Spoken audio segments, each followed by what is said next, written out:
Hola, let's talk about what the heck is going on in Congress this week because things are getting crazy. I am Silvia Salazar from Tono, Latino, and I'm going to break down all of these reconciliation infrastructure bill fights going on between Democrats, Republicans, and everybody.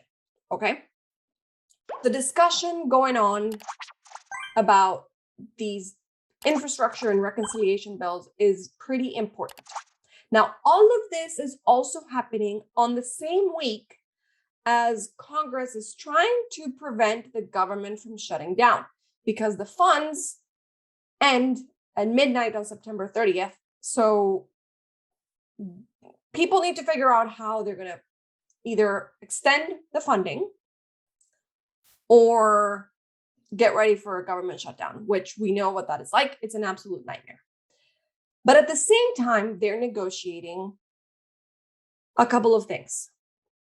And this is all of Biden's domestic agenda. This is his Build Back Better plan.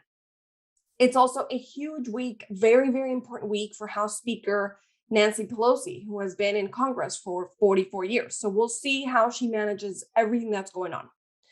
Basically, Joe Biden, Nancy Pelosi, and Senate Majority Leader Chuck Schumer are trying to figure out how to pass two things at once. On the one hand, you have a $1.2 trillion bipartisan infrastructure package.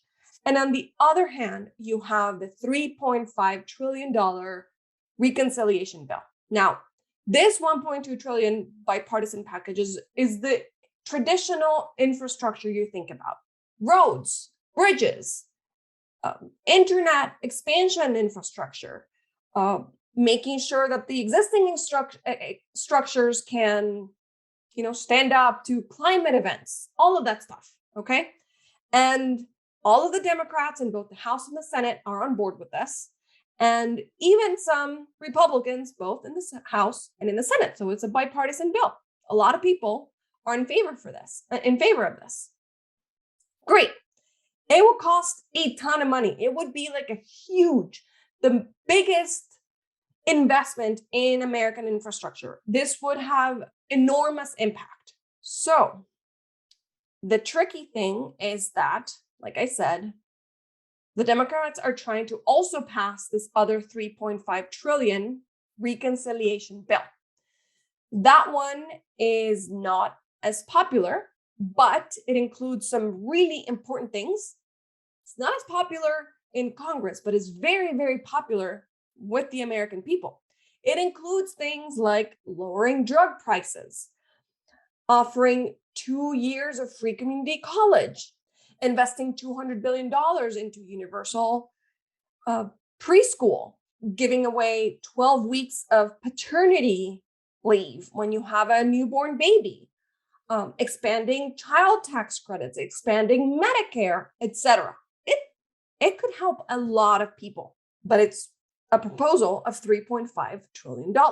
Now, here's where politics come in. The Democrats, like I said, are trying to pass these two bills together, mostly because the progressives in the House, there's a lot of them, said they will not vote for the popular $1.2 trillion bipartisan infrastructure bill unless they also get to vote on the $3.5 trillion reconciliation bill. They want both things.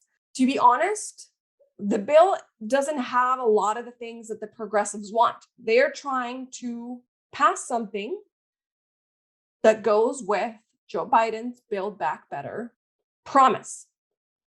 What they want to do is make sure that Biden can sign these bills that give traditional infrastructure and also what some people call soft infrastructure, investing in people so that those people can go and work and better the economy, etc.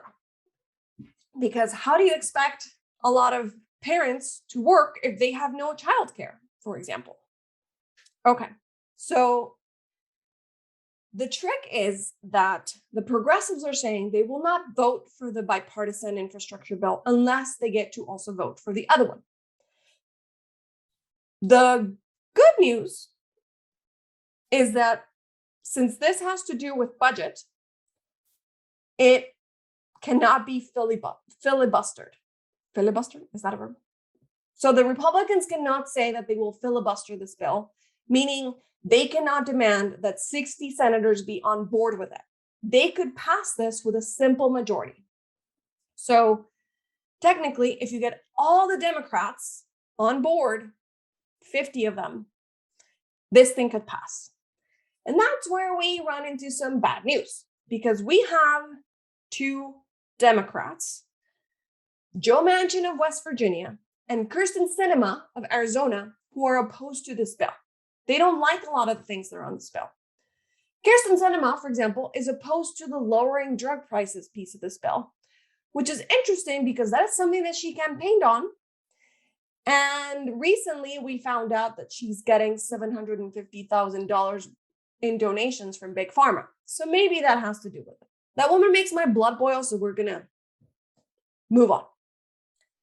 So unless these two Democratic senators go along with the rest of them, this bill is not going to pass. So if it doesn't pass the Senate, they cannot submit it for a vote in the House. And if they don't submit it for a vote in the House, the progressives in the House are saying they will not vote for that other $1.2 trillion bipartisan infrastructure deal. So you see where things are getting a little bit messy. The $1.2 trillion infrastructure deal package already passed in the Senate. So if Nancy Pelosi can convince enough people to vote for it, it'll become law. If the progressives hold their ground and they vote against it, Nancy's going to have to go find Republicans to vote in favor of this infrastructure package so that it reaches Joe Biden's desk. This reconciliation package would pay for a lot of these proposals by increasing the taxes or making sure that corporations and the ultra rich pay their fair share of taxes. We know already that corporations and the ultra rich are not paying the taxes that they should. When a firefighter or a teacher pays more taxes percentage-wise than Warren Buffett, you know we have a problem that needs to be fixed. And this proposal would address those situations. But when you have senators like Joe Manchin that is heavily financed by the fossil fuel industry, obviously he's not going to be on board with a bill that is so heavily focused on investing in more clean energy options or lowering drug prices while you have Sinema receiving $750,000 worth of donations from Big Pharma, right? So what's going to happen this week is really up in the air.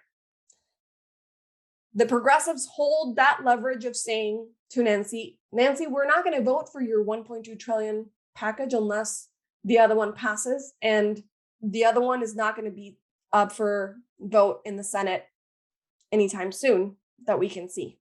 So we're all in suspense. Is Nancy going to call for a vote on Thursday and see if she gets enough votes from the Republicans? Or are the progressives going to cave in and make sure that at least the $1.2 trillion infrastructure package reaches Biden's desk? We don't know. What do you think about this entire thing? I would love to know. Let me know in the comments. If you like this information, don't forget to like and subscribe, and also sign up for my newsletter at tonolatino.com.